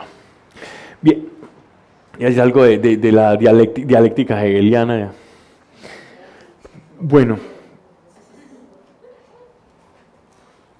miren esto que es muy precioso. según, ¿qué se dice? Los judíos frente a esta figura enigmática, si tú lees un Tanaj, el Tanaj es la escritura judía, el Antiguo Testamento, ellos no tienen nuevo, solo leen el Antiguo, eso le llaman Tanaj. En ese Tanaj hay ciertos comentarios. Ellos ven en Melquisedec a Sem. Noé tuvo 3 hijos, Sem, Cam y Jafet, que sobrevivieron al diluvio, que con sus esposas y eso, y que repoblaron esa zona. Y Sem y Noé y todos ellos todavía portaban, si me permiten la expresión, el gen antidiluviano, o sea, el gen antes del diluvio. Tenían la genética de las personas antes del diluvio, porque después del diluvio universal, Dios cambia algo en la naturaleza humana, ¿cierto? Y Sem era de los que todavía vivía mucho tiempo. Entonces, para esa fecha, según los judíos, Sem era el último de aquellos antidiluvianos que todavía tenían esas largas vidas exageradas. Y era como el representante, por eso los semitas, de ahí viene la palabra semita. Semita viene como descendiente de Sem, el hijo de Noé. Ese es semita. ¿Quiénes son los semitas? Los pueblos árabes, sarracenos, todas los de la parte del mediano y cercano oriente, es a los que se considera como semitas, los descendientes de Sem. Entonces ellos consideraban a Sem como la figura patriarcal, como una figura patriarcal después de Noé. Eso dicen los judíos. ¿Tiene sentido? Sí tiene sentido. Otros, volando también un poco más, dicen, bueno, si Jesucristo no es, esto ya más desde la iglesia, algunos que escribían respecto a la figura de Melquisedec o en ciertos comentarios decían, Jesucristo dice, engendrado no creado, eso lo decimos en el credo niceno. Engendrado, no fue engendrado ni creado. Engendrado no creado. O sea, engendrado significa que Jesús es atemporal, Jesús es preexistente a su encarnación. En palabras más simples, Jesús siempre ha existido igual que Dios. En el principio era el verbo. Sigamos, porque si no me pierdo. Bueno, pero sigamos, ahorita me la sueltas, porque si no pierdo la idea. Entonces, ¿qué pasa? Si Jesús nunca nació, Jesús pudo haber tenido diferentes manifestaciones en el tiempo, en el pasado, y se aparecía como Melquisedec. A estas apreciaciones se les llama cristofanías. Una cristofanía es una manifestación de Dios fuera del tiempo de su encarnación, ¿ya? Esto simplemente lo digo que está sobre la mesa, porque en algún momento leerán algún santo por allá que leo, si lees, por ejemplo, los libros Visiones y Revelaciones de la beata Ana Catalina de Emmerich, vas a ver que ella ve la figura de Melquisedec como una especie de ángel, pero otro lo va a leer como Jesús encubierto en el tiempo, ¿cierto? Como Jesús simplemente, yo soy siempre, y aparece en el tiempo, y se manifiesta, y le llaman cristofanía. Otro, que es como la explicación, para no adentrarnos quién era Melquisedec, ojo, porque el problema de quién es Melquisedec y de su naturaleza va a estar en el aire. Yo les puse, puede ser Sem, puede ser simplemente un hombre que tenía una relación con Dios fuera de Abraham, porque es que Dios no era exclusivo a Abraham. Había un hombre que tenía una revelación del Dios Altísimo y preparó el camino para Abraham y lo bendijo. Y cuando lo bendijo, ya Melquisedec desapareció de toda la escritura, ¿cierto? Pero lo importante acá, yo simplemente quería dejar ahí la curiosidad o darles algunas respuestas o para dejarles algo en qué pensar. Más importante es cuál es el papel de Melquisedec y cómo la Biblia nos define en la carta a los Hebreos qué es el papel de Melquisedec y por qué se utiliza la figura de Melquisedec análoga o típica a la de Jesucristo, como lo leíste. Entonces, recuerdan que el sacerdocio no existía en la época de Abraham, ¿verdad? Cuando Abraham existía, no existían los sacerdotes. Abraham hablaba con Dios y Abraham crió a Isaac, e Isaac le enseñó que había un Dios que bendecía, Isaac le enseñó a Jacob, y Jacob entonces y Esaú se criaron con un Dios que era el Dios de su papá, que se llamaba el Shaddai, el Dios Altísimo. y a este Dios veneraban y a este Dios adoraban, y le enseñaban a todos su parentela, y era un Dios muy local. Pablo, perdón, en esa época no existía o no se tenía la concepción de la Trinidad del Padre. No, muy lejos, esa llega incluso, los judíos ni siquiera creen en la Trinidad. O sea, eso llega a través de Cristo, la Trinidad, solo a través de la iglesia. Entonces, ¿qué pasa? Como el Shekinah, como Dios, es simplemente Dios actuando, es la acción de Dios en las personas. Pues nosotros en la Trinidad también sabemos que es uno solo, pero son tres. Sí. Eso es el misterio creo que más grande. El misterio que embaló a Santo Tomás. De Jesús el Hijo, bueno, es que antes de Jesús, ¿no? Porque el Hijo llegó con Jesús. Uh-huh. El Hijo llegó con Jesús. Pero si partimos de esa teoría de Melquisedec, puede pensarse en que el Hijo ha tenido varios nombres. Sí. Precedentes, pues, a él. Sí, claro, entre ellos Melquisedec. ¿Y hay otro más? Rey de paz, rey de justicia, hay muchos. Y en Isaías hay muchos nombres que se le dan. El Hijo del Hombre. El Hijo del Hombre es uno de ellos, porque es Hijo de Hombre, pero está en la grandeza de Dios. Daniel, cuando vio una revelación de Jesús, de hecho, tuvo una cristofanía. Él dice, vi a aquel como Hijo de Hombre, pero estaba en la deidad de Dios, y él no lo sabía explicar. Entonces él dijo, vi uno como Hijo de Hombre.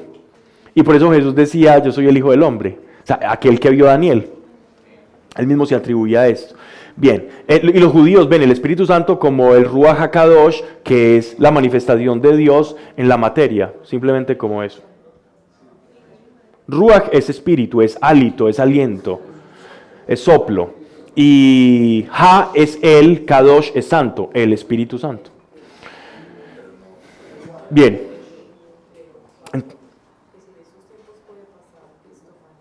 Sí, todo el tiempo. Tú lo has tenido.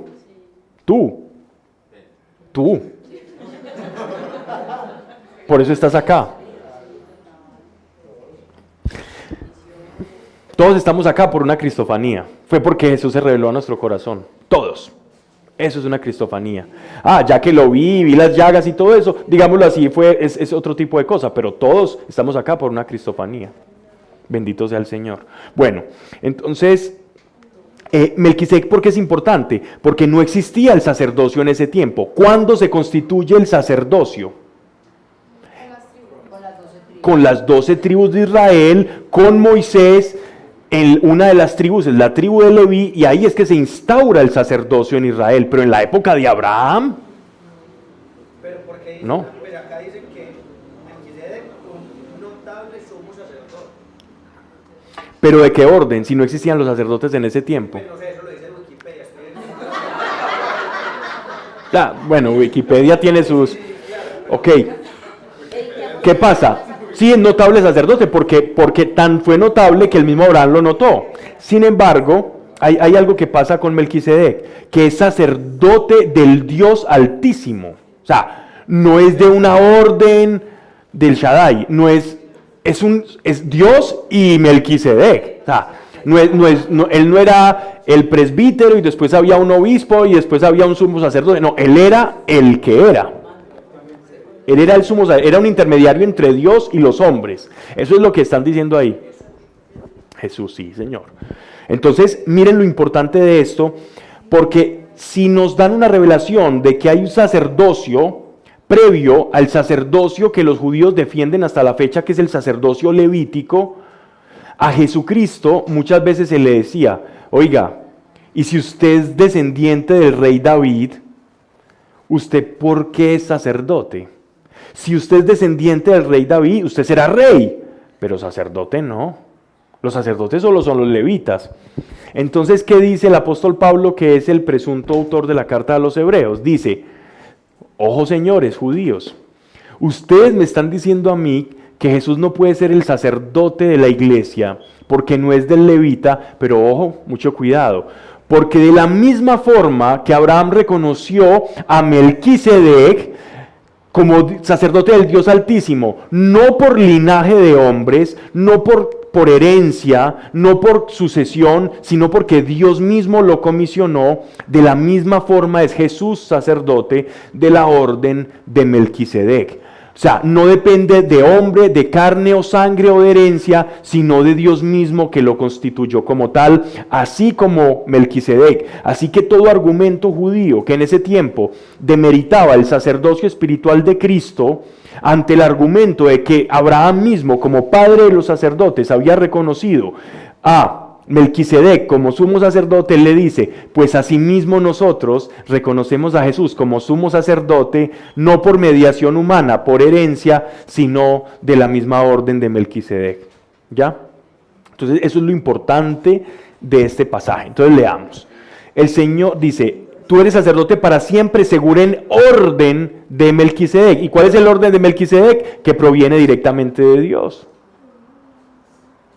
Eso es maravilloso porque cuando alguien está judaizando y diciendo y atacando la figura de Cristo y se encuentran un salmo mesiánico como este, se estrellan. O sea, ahí pudo Pablo haber tenido la revelación. O sea, ahí la pudo haber tenido en ese salmo. ¿Quién? El apóstol Pablo. Sí, claro. No, ellos mismos, ellos estaban hablando inmediatamente su mente iluminada. El Señor estará a tu diestra. El Señor estará a tu diestra. En el contexto antiguo, a la diestra de los reyes, aquí están hablando de Dios como un rey. A la diestra del rey solamente estaba lo más íntimo de lo íntimo. Como en el caso del rey David, con Jonatán. Jonatán se sentaba a la diestra del rey David. Y hay un pasaje donde dice que amó mucho David a Jonatán. Y de ahí se pegan para decir que David tenía esposas y tenía esposo. ¿Cómo? No, estaba enamorado del rey David, pero enamorado de verdad. Como cuando Jesús le pregunta, es que el rey David es un tipo de Cristo, el rey David es un tipo de Jesús. ¿Qué le dice? ¿Por qué no interpretamos esas mismas palabras de Jesús con Pedro? Pedro, le dice, Pedro, tú me eros. Y Pedro le dice, sí Señor, yo te eros. Como dice Juan, que Y eros es el amor pasional. Y después le dice, Pedro, tú me fileo. Y Pedro le dice, sí, yo te fileo. O sea, tienes amor de hermano. Sí. Pedro, tú me agape. Y ya él se asustó. Él dijo, ay, no, lo va a negar 3 veces.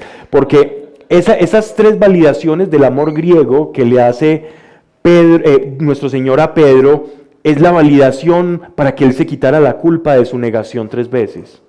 Entonces él le dijo, yo te negué 3 veces, pero te digo, en las 3 formas del amor que los griegos utilizan, yo te amo. Con lo cual te valido. ¿Nunca lo habían visto de esa forma? Pablo en griego, pues en esta sí, con las 3. Sí. Y aquí solo dice amas. Pero es porque es nuestra traducción, pero hay algunas traducciones, de pronto en la versión, la palabra de Dios para todos, lo puedes encontrar en las 3 versiones, o en la transliteral griego-español, interlineal griego-español, se puede ver así.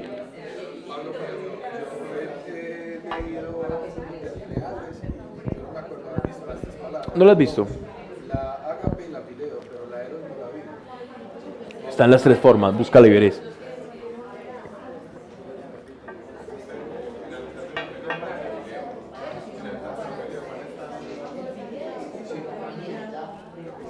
De pronto muchas veces pueden omitirlo para evitar suspicacias, pero es amar con locura. Lo que él le dio, es que para el buen entendedor pocas palabras, pero lo mismo fue el rey David.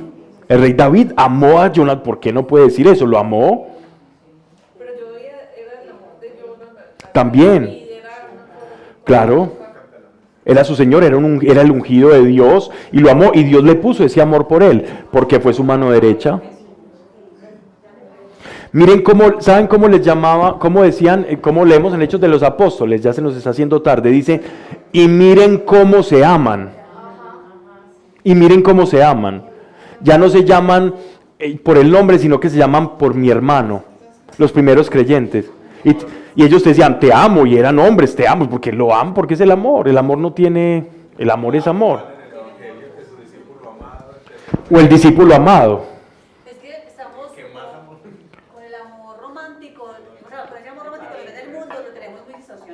Sí, claro. Era tanta cosa leeros, pero leeros es Y normal. culturalmente a uno ni siquiera le dice te amo a la mamá, pues uno es como el te amo para la pareja y uno a los papás es como, ay, pues.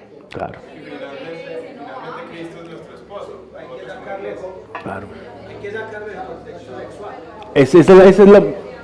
Esa es la mente pervertida, es la que pervierte el mensaje que está muy claro.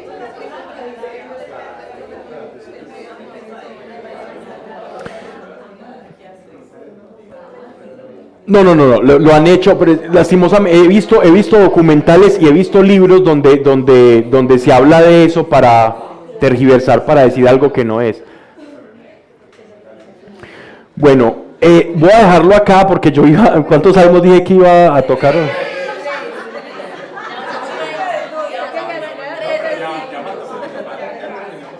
Vamos a terminar este salmo, ¿listo? El Señor estará a tu diestra, quebrantando reyes, el día de su ira. Se está refiriendo al juicio. Juzgará a las gentes. ¿Qué hacía Jesús? Juicio, pero justo.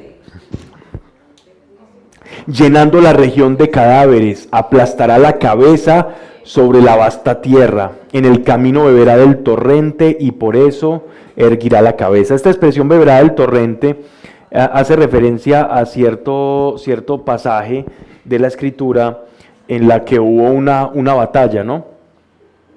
Y no recuerdo el pasaje. Pablo, Ujú. eso que en este salmo tan corto y hablan de las dos facetas de Jesús como sacerdote que se entregó y él mismo es el sacrificio, pero también de Jesús. Sí, el 111, que en algunos casos lo unen, el 110 y en otros está separado, ya viene el Mesías sufriente también en un salmo, o sea, después de este acto seguido. ¿Los salmos están en orden cronológico? No tienen orden cronológico, no. Eso, si vamos a leer los salmos, leámoslos cada uno en su interdependencia, porque están interrelacionados unos con otros, algunos más que otros. Por ejemplo, este está relacionado con el Salmo 2, que lo vamos a ver en la próxima charla, y el Salmo 111, por supuesto, que sí viene seguido, pero no, cada uno hay que leerlo en su unidad, en su independencia. Bien, tú ibas a decir algo respecto al Logos, respecto al Dios nunca nació, respecto a Jesús siempre ha existido con el Padre. La misma inquietud que habías manifestado por allá, relacionada con la Santísima Trinidad. Es que, pues, como que en el Antiguo Testamento uno ve a un Dios como único, ¿cierto? Ahí no se menciona como jerarquías. De hecho, cuando... De ahí está el Shema es una oración que habla del Señor, es uno solo, el Señor uno solo es, ¿cierto? Así es, y se decía pues que sus hijos, Adán y Eva, estaban pues como en constante interacción con el Padre, como con Dios. Sí. Pero ahorita, como en el Nuevo Testamento, ya hay como una jerarquización, entonces uno dice que el Señor nos regala el Espíritu Santo cuando uno se encuentra con Él, ¿cierto? Y que el Señor es el único camino para llegar al Padre. Entonces es como si si fueran tres personas y estuvieran jerarquizadas, siendo el Padre como el mayor de todos. Y eso me genera pues, Sí. Te la voy a poner de este tamaño, mira. Intentar comprender la manera en que Dios se relaciona, porque dice, yo habitaré entre ustedes. Dios se encarnó entre nosotros en Jesús. O sea, Jesús es la imagen visible. La manera en la que Pablo lo llamaba era, Dios es la imagen visible del Dios invisible. O sea, toma a Jesús como, esto solo te lo digo como para, no estoy diciendo algo teológico, para tener tranquilidad mental. Toma a Jesús como la proyección del Padre visiblemente a través de un hombre, ¿ya? O sea, quien me ve a mí, dice él, ve al Padre. O sea, estoy teniendo problema con la jerarquización, veo a Jesús, estoy viendo la viva imagen del Padre, cómo piensa, cómo se expresa, pero como soy humano y no estoy en un mundo espiritual, estoy viviendo una experiencia terrenal, ver a Jesús es lo más cercano al Padre, es el camino que yo tengo a Él. Y el Espíritu Santo es quien habita dentro de ti, que también es del Padre, pero es esa comunión que yo tengo íntima con Él, es como un cordón umbilical al Padre todo el tiempo, pero es una persona, no es un medio, no es un instrumento, y te habla, es la voz de Dios. Cuando habla el Espíritu Santo, habla Jesús y habla el Padre. Nunca están en desacuerdo, hablan los tres. Es la manera en que lo vemos nosotros manifiesto. Ayer me estaba viendo un documental precioso sobre el tiempo. ¿Cuál? No recuerdo el nombre. Te digo ahorita por el interno. Ok. Y ya estamos. Bien, entonces hubo como un congreso de si usted quiere enloquecer a un físico, póngalo a hablar del tiempo o a definir el tiempo. Se enloquecen, cada uno da una definición casi que subjetiva y todos intentando ser lo más objetivo posible, pero es maravilloso porque un consenso en este documental, estos físicos todos expresando sobre el tiempo y terminan muchos de ellos diciendo, Dios mío, el tiempo parece que es un acto de la conciencia humana. Parece que es como si el mismo ser humano fuera el que, o la observación del ser humano fuera el que creara esto, y llegan hasta ahí porque dicen, no, ya nos estamos metiendo en metafísica, y ellos pues tienen que comprobar las cosas, pero casi como que si el tiempo fuera una ilusión. Entonces, si nosotros no podemos lidiar con la idea del tiempo, si la relatividad nos vuela la cabeza, si entender la correlación entre el tiempo y el espacio, y en una unidad que se llama espacio-tiempo, en la que nosotros estamos ahí, y según esto parece que el futuro ya existe y coexiste al mismo tiempo que el pasado, y que lo que nosotros llamamos presente no existe, que el presente no existe, que el presente es un efecto, una trampa de la memoria. Si tú ni siquiera puedes entender eso, cuando digo tú me refiero a nosotros, no a ti. Si nosotros no podemos entender esto, hago la claridad porque uno nunca sabe, pues. Ahora, quedar tranquilos con la Trinidad que está por fuera del espacio-tiempo, ¡boom! Entonces yo creo que cuando empecemos a entender qué es el tiempo, ya ciertas cositas de Dios se nos van a hacer más fáciles de digerir. Por ejemplo, como el hecho de que Él dice que nosotros ya estamos sentados en lugares celestes. Él dice, ustedes ya están sentados en lugares celestes. Yo estoy aquí con un hambre esperando el bus en un paradero y está lloviendo. Y estoy leyendo la Biblia y dice, y ya están sentados en lugares celestes. Dios, ¿qué estás diciendo? El eterno presente de Dios es la realidad absoluta, pero uno dice eso para quedarse tranquilo, pero define eterno presente. Por eso.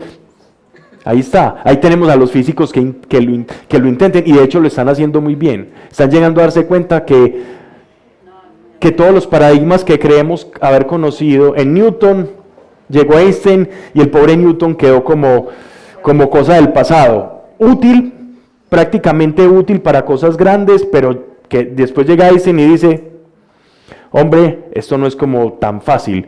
Y después llega la mecánica cuántica y dice, hombre, Einstein, esto es más complejo aún, con la gravedad cuántica y todo eso, ya. Y los teólogos dicen, hombre, van llegando. Bueno, vamos a orar, ¿vale? Padre, gracias te damos porque estamos reunidos en torno a ti.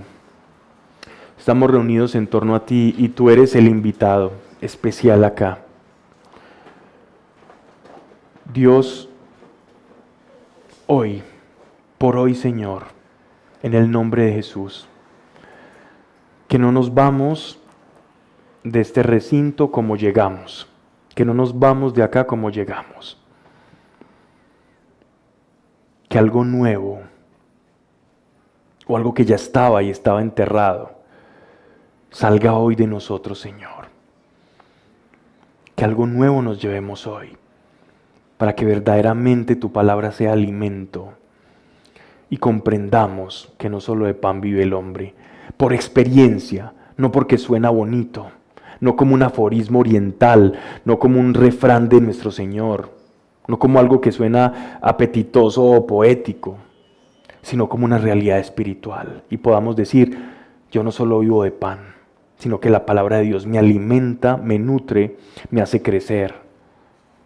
Porque algo que te alimenta te da fuerza, crecimiento, sostén. Gracias Dios. Y que así sea para todos. Amén. Muy bien, gracias.